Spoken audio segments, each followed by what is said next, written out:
Hello and welcome to Doc Talk Live. We are here today with Dr. Andrew Brooks. He's an orthopedic surgeon with NorthBay Healthcare, and we're talking about your options for dealing with knee and hip pain. Welcome, Dr. Brooks. Hi, thanks. Good morning, everybody. And I assume if you're joining us on this talk, you may be one of the 54 million Americans who suffer from arthritis of the hip and knee. It's actually more debilitating than heart disease, more prevalent than heart disease in the United States. And about 1 out of every 4 adults suffers from osteoarthritis or rheumatoid arthritis.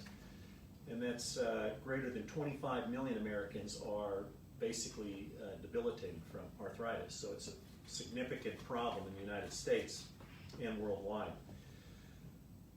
What is arthritis actually? I get that question a lot from my patients that visit me in clinic, and quite simply it is irregularity, narrowing, deformity of the cartilage covering the bones in your joints. So normally we have a nice thick soft cushion of cartilage covering all of our joints, but as we age that cushion layer starts to thin as a natural progression of aging. But in some people that is accelerated either due to injury or for genetic reasons, and they end up with no cushion and they eventually end up with bone-on-bone arthritis. That is called osteoarthritis. That's the most common. But there are other kinds of arthritis as well, such as rheumatoid arthritis, which is an autoimmune disease where your body attacks your cartilage. And that can strike people at a very young age without any injury. So 2 different types. And your doctor would be able to tell you which type you have. Osteoarthritis is not detectable on a blood test, but rheumatoid arthritis is. And the treatment for these 2 types of arthritis can be quite different. The symptoms of arthritis, people always ask, include primarily pain. Stiffness, achiness, swelling. First get up in the morning, it's more stiff, more painful. As you start to move around and get through your activities of daily living and maybe do a little exercise routine, you'll notice that the pain begins to diminish, and that's because arthritis and arthritic joints function better when you're moving. So for patients who sit all day long, their arthritic knee and hip is going to bother them more than if somebody is able to get up and walk periodically. When your arthritis gets severe, you become basically immobilized, unable to do things, and then that leads to a host of other problems such as obesity, depression, maybe you can't work, you can't do things with your family any longer, and eventually, and you've probably seen it, people end up with pretty significant deformities of their knees, such as knock knees or bow legs. Now, the treatment for arthritis is dependent upon the severity and the type of arthritis you have. For mild arthritis, typically people get up out of bed, they're stiff, they're a little bit sore. Movement helps, stretching helps, walking, a low impact exercise program helps. And one of the things research has shown for people with mild to moderate arthritis, physical therapy actually works better than medication as far as reducing your symptoms. So always remember, you got to move an arthritic joint. If you don't move it, things worsen rapidly. There are some activities that we recommend you avoid, and those are primarily high impact activities. So patients who have hip and knee arthritis are advised not to take up running. Walking is fine, but impact activities are not. As far as medications go, we typically start off with over-the-counter medications such as Tylenol. Sure, if it's safe for you to take that, just call your primary care doctor and ask them. Patients with kidney problems should steer clear of anti-inflammatory medicines.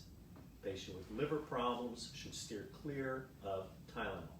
If you don't have those problems, a very easy thing to do is to take a Tylenol and Aleve once or twice a day. That can be pretty helpful. If you know you're going to have a busy day with a lot of activity, then that's a day you would probably want to do that for sure. People often ask me about supplements, and there are many, many supplements on the market because that is a huge industry. The problem with the supplements is it's very difficult to prove they make a difference. However, I occasionally have a patient who takes a medicine like glucosamine or chondroitin sulfate, often in a combination medicine like Move-Free. If you're taking that and after 4 to 6 weeks you are definitely feeling better, then perhaps it's worth taking. But if after 4 to 6 weeks you're not feeling any better, I would probably recommend you don't continue taking it because you're probably just wasting your money. Those medicines have not been proven to regrow cartilage, no matter what they say on the label. We just don't have any evidence of that. Topical lotions, there are many of them, and they're actually pretty good for the majority of my patients, such as Bengay or Icy Hot, lidocaine gel. Those kind of medicines can soothe an arthritic knee or hand or shoulder for a short period of time. There are prescription patches as well, but you can also get a lidocaine patch, a salon pause patch over the counter. They're not that cheap. You put it on, you leave it on for 12 hours, and then you have to take it off for 12 hours, but that can also be helpful. For patients who are overweight, weight loss can definitely help alleviate some of the pressure across your hip and knee. And if you just remember that a 5-pound weight loss can alleviate 25 to 30 pounds of force across your hip and your knee. So it adds up quickly and it can help. We also occasionally will recommend an injection into a hip or a knee using cortisone initially. And some patients are very hesitant to proceed with that, and I'm fine with that. But I can tell you that a shot of cortisone once or twice a year is safe. You can't have it done every 3 months. It's too much. It will cause damage to the joint. If you've tried cortisone and it wasn't helpful, or it was only helpful for a short period of time, there are other injections which we call visco supplementation, which we'll try. Some insurances don't cover it, but what they do is they put a lubrication or a thick oil into your knee, which helps with inflammation and pain control. A lot of patients ask me about stem cells because that is a big industry, but the FDA is cracking down on those facilities that recommend stem cell treatments because they're making a lot of claims that simply can't be backed up by science. So we don't have any evidence at this time that stem cells are going to grow new cartilage or are a treatment for arthritis. However, occasionally somebody will get a stem cell injection and they feel better afterward, and so then they'll tell everybody to go get it. But it's extremely expensive with no science backing it at this time, but there is a ton of research going on right now to try to figure out how best to manipulate those cells to help us grow new tissues.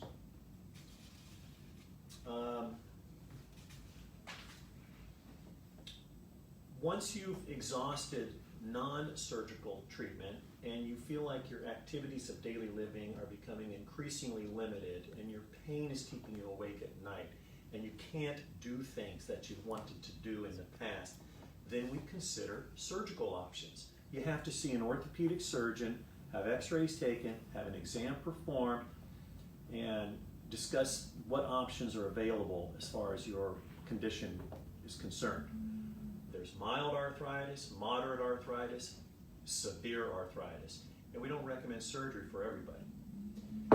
The arthroscopy, or the scope that you may have heard about, is not helpful for arthritis. It is only helpful for patients with a torn cartilage pad or a loose body in their knee or something like that, but strictly for cleaning out an arthritic joint has been proven not to be helpful.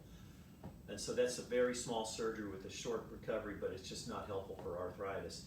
Cartilage transplant procedures, which you may have heard about, those are not for arthritis either. Those are for young patients with an isolated injury to a cartilage area on their knee or their hip, and we can place new cartilage there as a treatment for that. But for generalized arthritis, it is not a treatment. So that leaves some patients with the option of joint replacement. And hip and knee replacement have been around since about the 1960s, and there are about 1 million of those done every year in the United States alone.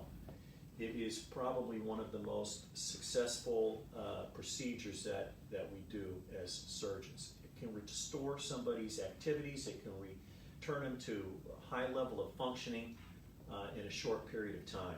There are about 7 million Americans or more walking around right now with hip and knee replacements. Since we began performing hip and knee replacements, a lot of things have changed. There have been a lot of advances. In the past, the materials were not as good as they are now, so they didn't last as long as they do now. We use ceramic and titanium and chrome cobalt, and the implants that we're using now last a lot longer. There are better techniques now. There are better ways to manage the patient in the hospital and before going into the hospital. We have better techniques for pain control. So when I first started doing these many years ago, patients would be in the hospital for 5 days and it would be a very difficult recovery. Now, a lot of patients go home within 24 hours and some go home the same day. So it's a tremendous improvement as far as the patient experience goes. But it's still a very big surgery with risks that you need to understand carefully before signing on. The facilities that do a lot of joint replacements have programs, joint replacement programs, and here at NorthBay we have a joint replacement program that's been around for about 14 years, and we rely on past experiences and studies and evidence to make decisions for our patients. So everything we do is evidence-based, and it's all the newest techniques that can promote a more rapid recovery. About 90% of knee replacements last over 15 years. About 82% of hip and knee replacements are still around after 25 years, so there is a pretty good longevity of the implants. But about 5% of hip and knee replacements require a revision or another operation within 10 years. So you need to find out just what those risks are for each individual because they vary. The biggest risk that we're concerned about with hip and knee replacement would be infection, which occurs in about 1%, and blood clots, which occur in about 1% as well. Patients who are at higher risk for infection are identified prior to surgery, and we try to reduce any of those risk factors prior to coming in for the operation. When you come into surgery, we want to know that you're as optimized as possible. It's no different than an athlete getting ready for the big game. There's a lot of time and effort spent prior to that big game. So when you meet us, we set out a course for you so that you'll be prepared on your day of surgery. To reduce blood clots, we place people on blood thinners, and currently we typically use aspirin. We use all kinds of other modalities to help reduce blood clots as well. And early mobilization, getting up and moving rapidly, is key and critical. I know right now the pandemic is on everybody's mind, and we're not exactly sure what's going to happen in the next couple of months. We're still doing surgeries now. We've been doing surgeries over the past 6 months. Everybody that comes into our hospital is tested for COVID-19, and we're testing staff now weekly as well. We do the surgery at one hospital, which we try to maintain completely COVID-free. When you have your test, we want you to quarantine afterward so that you're not around anybody prior to coming in for your surgery. We haven't had any problems, but we go to extremes to make sure that we don't have any problems. But you need to ask your doctor if you're at a specific increased risk for problems regarding the COVID virus. If you go to the NorthBayorg website, go to the front page, scroll down towards the bottom, and go to the Center for Orthopedics. Click on that, and then if you look to the right side, I've put a video on to discuss joint replacement during the pandemic and things you can do to help alleviate some of your discomfort. Some of the things I've already discussed, but it goes into a lot more detail. Okay. Well, we've got some questions. Tiffany is asking, when would or should one need an x-ray or MRI for a knee injury? Everybody that sees me has typically seen their primary care doctor beforehand, and an x-ray will always be required when you see me, especially if I'm evaluating you for an arthritic problem. MRIs are not frequently done for arthritis. They don't really add anything. If you have a normal appearing x-ray and you've got a problem, then we may go ahead and get an MRI. X-ray always, MRI sometimes. Okay. And just as a reminder to those who are tuned in and watching, if you have a question, you just hit, comment button and type it in, and we'll be able to see that and pass it along to Dr. Brooks. Is there anything people can do to slow the progression of arthritis? That's a great question, and really, I wish I had some great answer to that. Once you develop arthritis, it tends to progress over time. If you're choosing to perform an activity that can be damaging to the joint, such as basketball or soccer or running, those high impact activities can accelerate your arthritis. So you might want to know, if you're having problems, kind of the level of arthritis. We want you to be active. We want you to participate in sports, but you may have to modify it a little bit. And I talked a little bit earlier about weight loss, and there is a very high correlation between obesity and arthritis. And once you develop arthritis and you're overweight, that is a downhill spiral. And so that's really needs to be focused on to help delay the progression of your arthritis. Staying strong and active without injuring your joints is critical. What about the diet you eat? There are things you can eat to help with there are anti-inflammatory diets. Arthritis is a disease of inflammation primarily, and you can research anti-inflammatory diets. There are some supplements that you can add onto your foods, like turmeric or curcumin, that some patients get some relief from. Okay. Are some people, you mentioned obesity as a risk factor, but are some people just born more at risk for developing arthritis? Can it be a genetic thing in your family, or? Yeah, that's a great question, because I have a lot of patients who have no risk factors other than their mom and dad had a hip or knee replacement. There is definitely a genetic component to it, and that may be your biggest risk factor.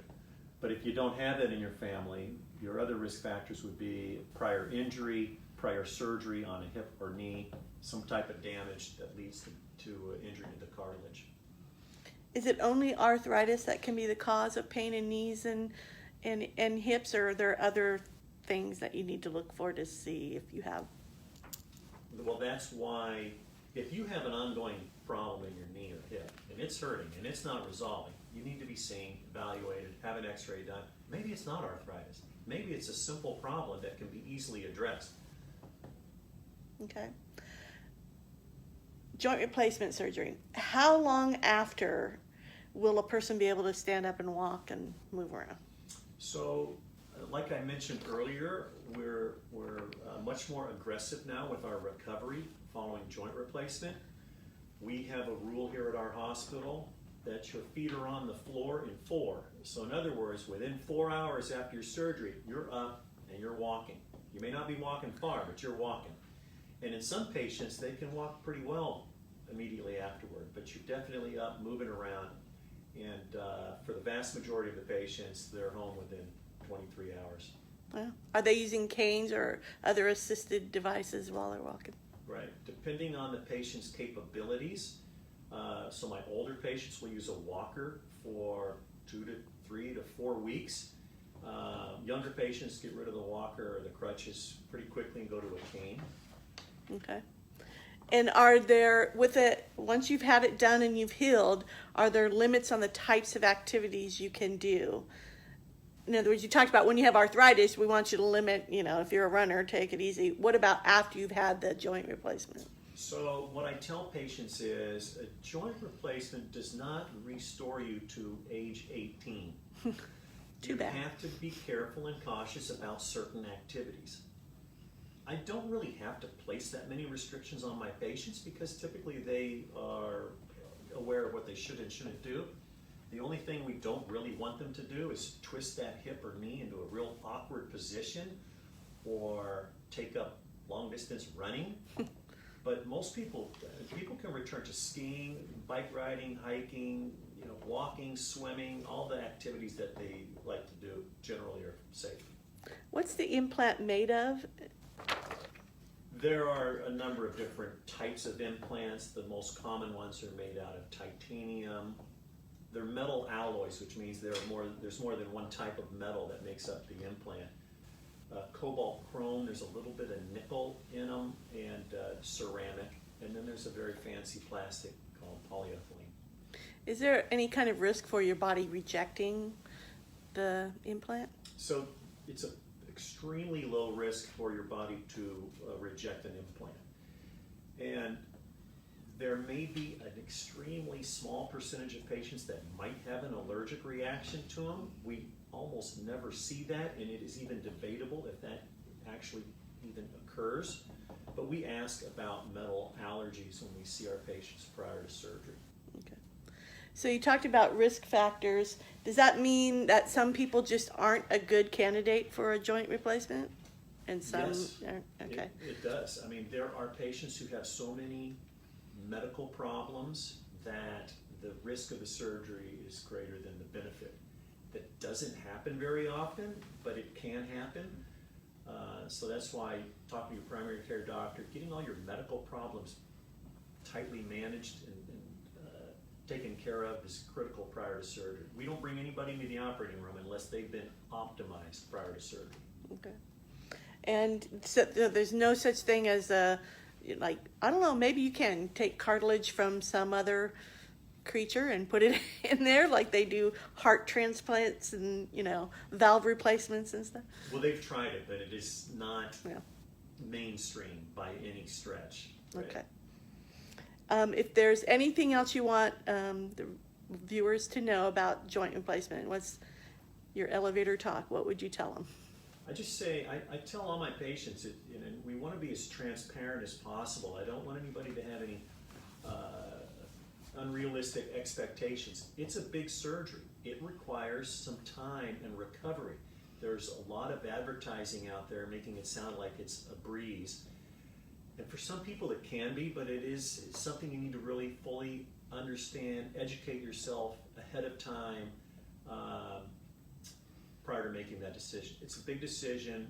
We have a lot of educational materials for you, and you make that decision with your family and your doctor.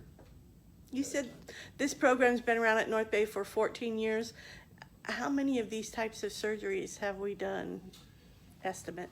Probably a couple thousand of them. Wow. Yeah. Okay. So the program is super successful. Patients they love the nurses and the administrators that are in charge of it, and it's generally a pretty pleasant process for the patient. Okay, great. So if somebody's interested in contacting us, do you have some, why don't you hold up our little sign here? We'll zoom into that. And we want to just thank you for taking time out of your busy schedule to do this chat. And again, if anybody is interested in contacting our center, there's the number and web address where you can go and check it out. Thank you, Dr. Brooks. Thank you.